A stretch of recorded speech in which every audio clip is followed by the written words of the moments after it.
On January 29, 2019, Jussie Smollett says he is walking home at 2 in the morning. It is a freezing cold night in Chicago. Then suddenly, two masked men attack him in the street. They punch him, they pour bleach on him, and they put a noose around his neck. Then, according to Smollett, they shout the line that turns a local police report into a national political earthquake. This is MAGA country. And just like that, the media had its story. As I was crossing the intersection, I heard Empire. And I don't answer to Empire. My name ain't Empire. And I didn't answer. I kept walking, and then I heard Empire.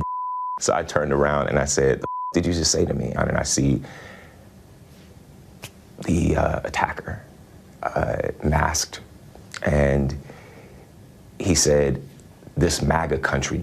To Hollywood, this was everything they had been waiting for. For years, celebrities had been telling America that Trump supporters were dangerous, that MAGA was hateful. This story seemed to prove everything they already believed. But there was only one problem. It was all staged. And eventually, the police started asking questions. The timing was weird, the details were murky, and the evidence was not lining up. Even civil rights activists started turning on Jussie. We believe Jussie Smollett lied about being the victim of a hate crime and being assaulted.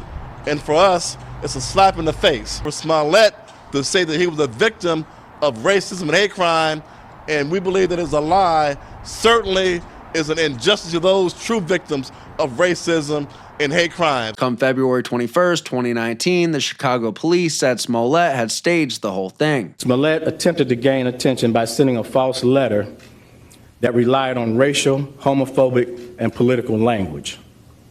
When that didn't work, Smollett paid $3,500 to stage this attack and drag Chicago's reputation through the mud in the process. As it turns out, Smollett had paid two brothers to help fake the attack. Police said he staged the whole thing to raise his profile and help his career, even tying it to frustration over his Empire salary. But instead of boosting his career, it destroyed it. Smollett was written out of Empire. He disappeared from the final season, and the show that once helped make him famous moved on without him. In 2021, a jury found him guilty on 5 counts of disorderly conduct for filing false police reports. In 2022, he was sentenced to 150 days in jail. The damage you've done to yourself is way beyond anything else that can happen to you from me or any other judge that would be sentencing you in this criminal case.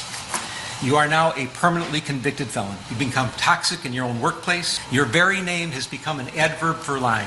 No, I would just like to say to Your Honor that I am not suicidal. That's what I was trying to say. Okay. I am not suicidal.